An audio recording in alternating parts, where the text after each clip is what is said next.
नमस्कार, study IQ IAS Hindi platform पर आपका स्वागत है। दोस्तों, अभी हम लोग बातचीत करने वाले हैं एक बेहद महत्वपूर्ण टॉपिक पर, और ये टॉपिक जुड़ा हुआ है अफगानिस्तान में लगभग 80 स्कूली लड़कियों को जहर देने के संदर्भ में। अब आप ये सोच रहे होंगे कि आखिर इन लड़कियों को जहर क्यों दिया गया और इससे जो जुड़ा हुआ मामला है वो क्या कहता है। साथ ही आज की चर्चा में हम ये भी समझने की कोशिश करेंगे कि अफगानिस्तान में ऐसी कौन सी परिस्थितियां आन पड़ी हैं जिसके कारण इस तरीके के अटेम्प्ट्स, इस तरीके के प्रयास कुछ लोगों के द्वारा किए गए, है ना। तो निश्चित तौर पर आज की इस चर्चा में यह जो मुद्दा है एक बहुत ही महत्वपूर्ण मुद्दे के तौर पर उभरता है। साथ ही ये भी समझने की आवश्यकता है कि अफगानिस्तान ही नहीं बल्कि कुछ और भी देश हैं जहां पर इस तरीके से ये वाकये दिखे हैं, और इसी के कारण आज की चर्चा में हम लोग इस पूरे मामले को तहकीकात के आधार पर समझेंगे और साथ ही यह भी समझेंगे कि भारत में इन देशों के विपरीत किस तरीके से लड़कियों को शिक्षा देने की कवायदें की जाती हैं। जाहिरन तौर पर यह जो विषय है, यह विषय एक तरफ अंतर्राष्ट्रीय परिप्रेक्ष्य से जुड़ा हुआ है, वहीं दूसरी तरफ इसका जो सरोकार है यह सामाजिक ढांचे से भी है ना। निश्चित तौर पर यह जो विषय है, यह विषय आपके परीक्षा के लिहाज से, निबंध के लिहाज से आपके लिए उपयोगी होने वाला है। ठीक है, चलिए अब इस पूरे विषय को टटोलते हैं, समझते हैं। सामने आप स्क्रीन पर कुछ तस्वीर देख रहे हैं। इस तस्वीर में ये जो लड़कियां हैं इन्हीं के अगेंस्ट में ये कार्रवाई की गई और उन्हें जहर देने की कोशिश की, है ना। यहाँ पर एक न्यूज भी है जिसमें लिखा हुआ है कि ऑलमोस्ट 80 स्कूल गर्ल्स पॉइजन्ड, है ना। कहाँ पर? तो उत्तरी अफगानिस्तान के इलाके। क्लियर? देखो कितनी यह दर्दनाक घटना है, कितना यह विचारणीय है सोचना और समझना कि इस तरीके का कदम कैसे कोई उठा सकता है। एक नहीं, दो नहीं, बल्कि 80, है कि नहीं। देखो यहाँ अफगानिस्तान का जो यह रीजन देख रहे हो जो अंकित है लाल रंग से, यह रीजन क्या कहलाता है? सार ए पूल क्षेत्र के तौर पर जाना जाता है। सार या सर ए पूल इसको कहा जाता है। शिक्षा से वंचन की कोशिश की गई, इन लड़कियों को शिक्षा न देने की पुरजोर कोशिश की गई, और इसी को मद्देनजर रखते हुए यह जो कारनामा है, यह जो बेहद दर्दनाक वाकया है, यह वाकया यहाँ पर उभरता है। क्लियर? महिला अधिकारों के हनन की भी कवायदें यहाँ पर लंबे समय से देखी जा रही। देखो यहाँ पर थोड़ी सी यदि मैं पृष्ठभूमि में आप सभी को ले चलूं तो शायद आपने सुना होगा, पढ़ा होगा, देखा होगा कि वर्ष 2021 में अगस्त माह में एक परिवर्तन होता है, और उस परिवर्तन के माध्यम से तालिबान नाम का एक जो आतंकी संगठन है, उग्रवादी संगठन है, इस तालिबान का कब्जा फिर से हो जाता है अफगानिस्तान में, है ना। और जब अमेरिकी सेना वापस चली जाती है, पूर्ण रूपेण अफगानिस्तान से निकल जाती है, तब फिर इसे खुली छूट मिल जाती है अफगानिस्तान में अपनी सत्ता को, अपने प्रभाव को और मजबूत करने के लिए। और उसी के परिणाम स्वरूप 2021 के बाद से ये पहली बार देखा गया है जब इस तरीके का जो घटनाक्रम है वो सामने आया, है ना, जिसमें कि 80 लड़कियों को जहर देने की कोशिश की गई। ध्यान रखिएगा दोस्तों कि तालिबान इस विश्वास पर फोकस करता है कि 12 वर्ष से कम उम्र की जो लड़कियां हैं उन्हीं को शिक्षित होना चाहिए, उन्हीं को पढ़ना चाहिए, लड़कियों को ही शिक्षा।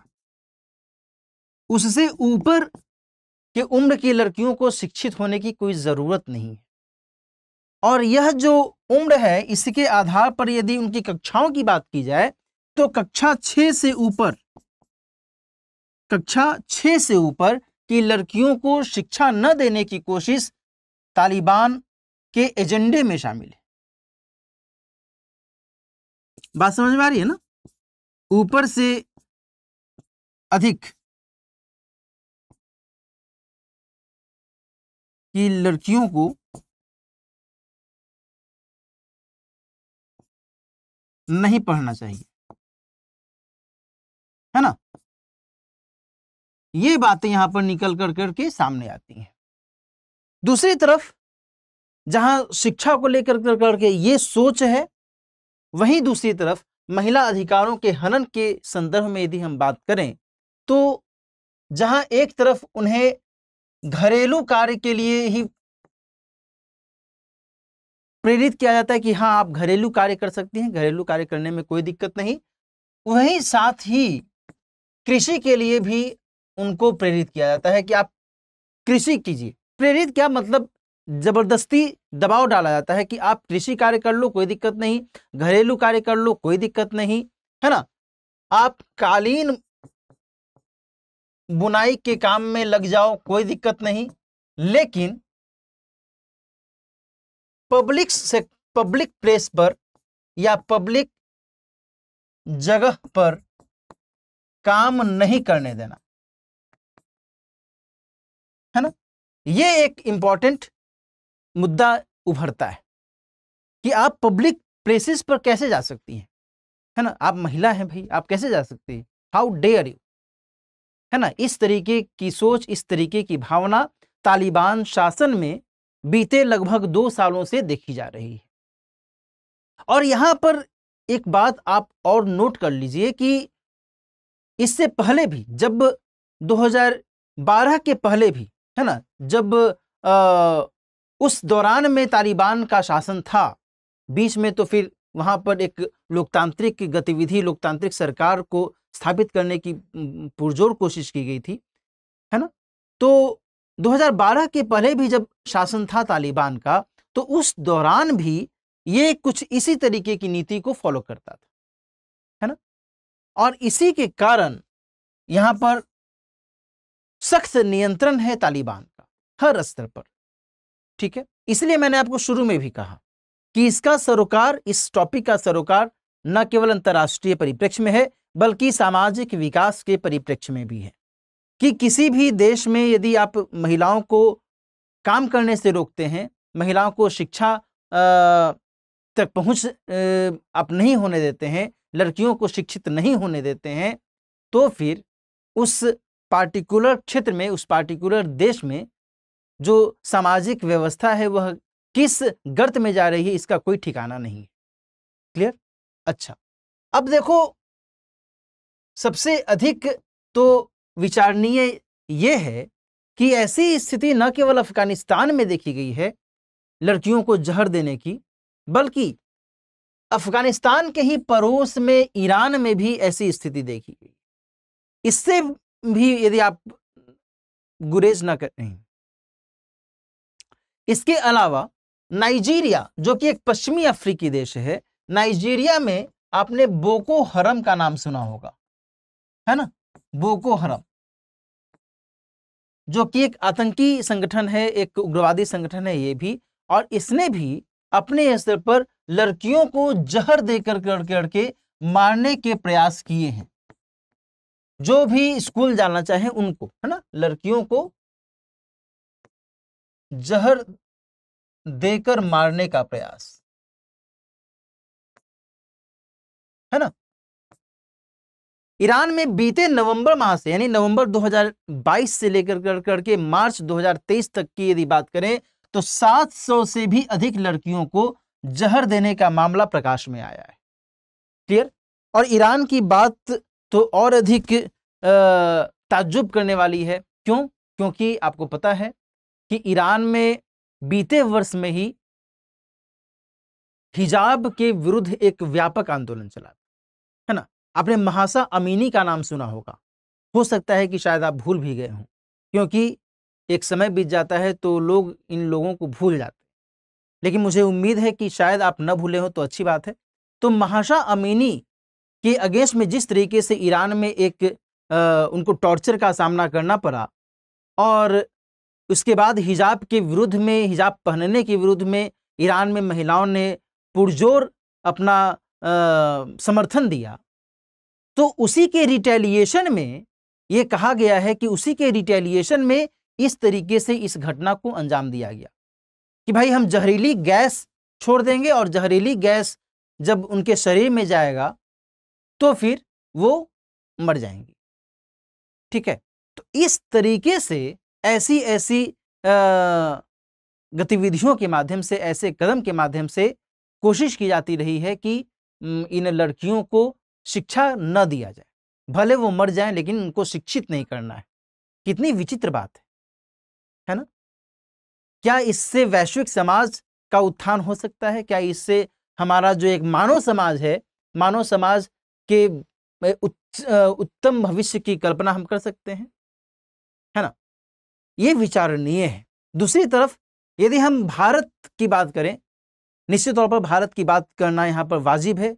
इसलिए वाजिब है क्योंकि अफगानिस्तान और ईरान दोनों ही भारत के सहयोगी देश माने जाते हैं, है ना? अफगानिस्तान में बीते लगभग 2 वर्षों में जो गतिविधियां हुई हैं उसमें निश्चित तौर पर भारत को एक नैतिक नुकसान झेलना पड़ा है और कूटनीतिक नुकसान तो हो ही रहा है ना? वहीं दूसरी तरफ ईरान के साथ भी भारत का संबंध है, संपर्क रहा है। चाबहार बंदरगाह के बारे में आपने कई बार सुना होगा, किस तरीके से वह भारत के लिए, भारत के व्यापारिक विस्तार के लिए वह एक महत्वपूर्ण भूमिका निभाता है। तो इन्हीं स्थितियों को यदि हम मद्देनजर रखें तो एक जो निष्कर्ष है वह निष्कर्ष निकल करके सामने आता है कि इन देशों में इन गतिविधियों के विरुद्ध कदम उठाने की आवश्यकता है और इसके लिए अंतर्राष्ट्रीय स्तर पर पहल की जरूरत है। हालांकि अंतर्राष्ट्रीय स्तर पर इस विषय में मैं आपको बताऊं तो संयुक्त राष्ट्र मानवाधिकार कार्यालय ने ईरान में जब ऐसी घटना घटी तो उसकी आलोचना भी की, उसकी भर्त्सना की थी और ये भी कहा कि जो माता पिता हैं वो माता पिता अपने बच्चों को स्कूल भेजने से हिचकिचा रहे हैं, हेजिटेट हो रहे हैं। जिस जाहिरन तौर पर वो हेजिटेट होंगे क्योंकि कौन चाहेगा कि उसकी संतान मौत के घाट चली जाए, है ना? उसकी बिटिया मौत के घाट चली जाए। क्लियर? तो यहां पर इस बात को ध्यान में रखना है। भारत के स्तर पर यदि हम बात करें तो भारत जो है एक ऐसा देश है जहां पर आर्टिकल 21A के तहत शिक्षा का अधिकार दिया गया है। 6 से 14 वर्ष तक की आयु वाले सभी बच्चों को शिक्षा प्राप्त करने का अधिकार है, चाहे वो लड़का हो लड़की हो कोई हो। बेटी बचाओ बेटी पढ़ाओ अभियान चलाया जाता है। महिला सशक्तिकरण के लिए न जाने कितनी सारी योजनाएं चलाई जा रही हैं, है ना? महिलाओं की सुरक्षा के लिए कई सारे कानून हैं, है ना? पॉक्सो एक्ट का नाम आपने सुना होगा, जिसकी चर्चा आजकल हो भी रही है। क्लियर? तो इन सभी गतिविधियों को यहां पर ध्यान में रखने की आवश्यकता है। तो आज की चर्चा से आप समझ पा रहे होंगे कि अफगानिस्तान में, ईरान में, नाइजीरिया में किस तरीके से शिक्षा प्राप्त करने से रोकने के लिए ऐसे जघन्य कदम उठाए जा रहे हैं। इसी के संदर्भ में अभी हम लोगों ने चर्चा भी की।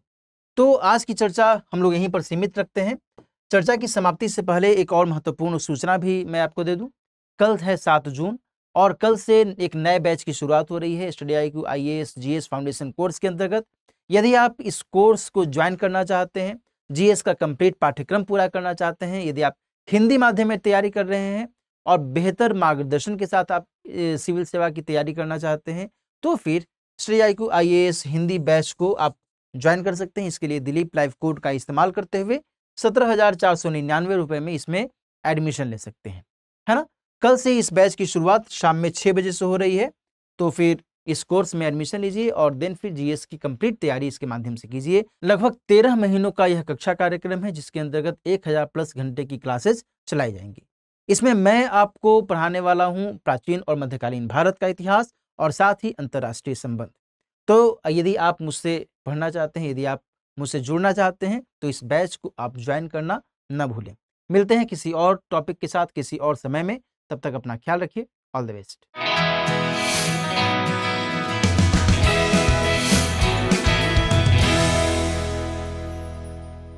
हिंदी में UPSC की तैयारी से संबंधित प्रोग्राम्स को देखने के लिए सब्सक्राइब करें स्टडी IQ IAS हिंदी।